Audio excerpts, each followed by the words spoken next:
Amit Shah ji, JP Nadda, तमाम लोग 500 loud speaker लगाकर दिल्ली में कहा करते थे जहां झुग्गी वहीं मकान। आज झुग्गी का देखिए, जहां की मुख्यमंत्री हैं शालीमार बाग विधानसभा क्षेत्र से, वहां लोगों के घर टूट रहे। थोड़ी जा रही है। अरे भाई, न घर बसा हमारा न घर बसने देंगे तुम्हारा। आप तो सरकारी आवास में रह रहे हैं, सब अवैध है। कोर्ट के ऑर्डर से। अरे भाई, कोर्ट के कंधा पर बंदूक रख के मत छोड़िए, आप ये सब छोड़ दीजिए। अगर कोर्ट का मसला था तो क्या प्रधानमंत्री गोबर खाते हैं? प्रधानमंत्री को नहीं पता था कि जो झुग्गी डाली गई है वो झुग्गियां अवैध ही होती है? क्या जेपी नड्डा को नहीं पता था? कहाँ खाते हो भैया, तुम भी गोबर को समर्थन करते हैं? अरे यार, अवैध खाली नहीं होना चाहिए क्या? जूता खोल के मारू मैं? जूता खोल के मारू? देश का गृह आतंकवादी पत्रकार हो तुम। सुन, देश के गृह मंत्री को नहीं पता था? इतना ना समझता वो कि चुनाव के समय कह रहा है जहां झुकी वही मकान। हरदीप सिंह पुरी उस समय शहरी विकास मंत्री था, इतना ना समझता वो, इतना ना समझता, उसे नहीं पता था कि ये झुग्गियां अवैध है कि वैध है? क्या देश के प्रधानमंत्री इतने ना समझते, अनपढ़ जाहिल थे कि प्रधानमंत्री 500 लाउड स्पीकर लगाकर रामलीला मैदान से बोल रहे थे? कोर्ट अपना काम ना करे यार, फिर वही बात, अपना काम ना करे। इसका मतलब तुम लोग सही में लतखोर हो। मैं जो पूछ रहा हूं उतना बात जवाब दो। जब भारतीय जनता पार्टी के उस समय के वर्तमान अध्यक्ष जेपी नड्डा, अमित शाह जी गृह मंत्री, प्रदेश के प्रधानमंत्री नरेंद्र मोदी, हरदीप सिंह पुरी, तमाम वो नेता जो रामलीला मैदान में 500 लाउड स्पीकर लगाकर जो लोगों को कहा था, तो क्या उन लोगों को ये नहीं पता था कि वैध है कि अवैध है? वोट लेने टाइम में तो तुम उसको वैध बता रहे थे, हैं? अब वोट धरने को दे दिया, बंदूक हो गबलदार, मतलब निकल गया तो हम पहचानते नहीं कि कौन रहता है शालीमार बाग में। तो वोट के टाइम में कहते कि तुम्हारा अवैध है, हम तुमसे वोट नहीं लेंगे। क्यों नहीं किया भाई ऐसा? तो अवैध का सपोर्ट करते हैं आप? अरे यार, अवैध तो पूरी मोदी सरकार है जिसका सपोर्ट आप कर रही हैं।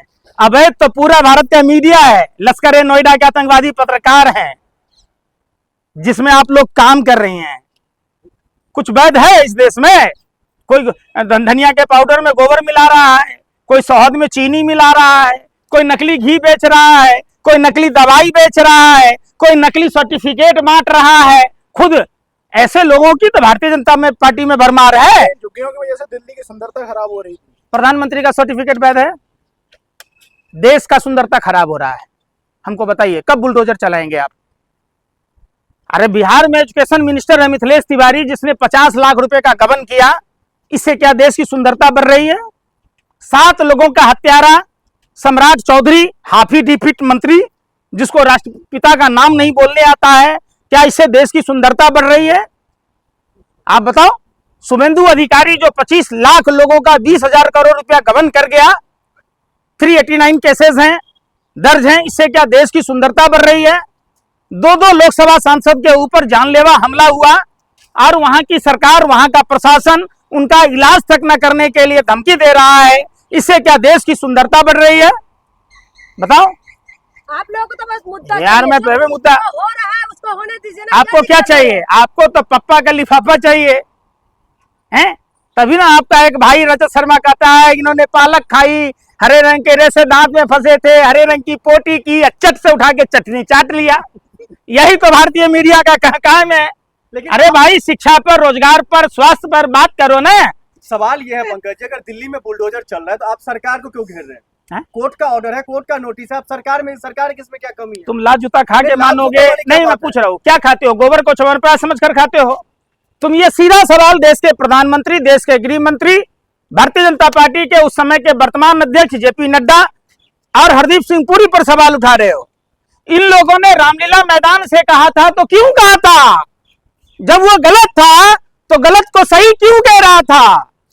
सवाल वो पूछो। सवाल ये नहीं पूछो कि हम उन गरीब लाचार मासूम लोगों को जिनका वोट लेकर तुम उनको ही घर गिरा रहे हो, उनके आसियाने गिरा रहे हो। जरा सोचे होते उन भाजपा कार्यकर्ताओं के। कोर्ट का ऑर्डर है। अरे भाई, फिर वही कोर्ट का ऑर्डर है, कोर्ट का ऑर्डर है। आप कोर्ट को नहीं मानते? कोर्ट को नहीं मानते? यशवंत वर्मा जैसे जज को मानूं मैं? बताओ। प्रदीप यादव जैसे जज को मानूं मैं रंजन गोगोई जैसे जज को मानूं क्या? अगर एक बात बताओ, सीजीआई सूर्यकांत जैसे कहे कि देश का युवा कॉकरोच है, उसको बात मान लूं क्या मैं? अरे भाई, जो खुद आरोपी है, जिस पर कई धाराओं में आरोप दर्ज है, तो सरकार की भाषा बोलेगा ही ना। अरे उनमें जो झुग्गियों में लोग रहते थे वो बीजेपी को वोट नहीं देते थे, आम आदमी पार्टी को वोट देते थे। यार तुम कैसे जान गए भाई?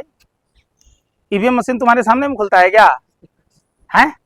गजब की बात है भाई।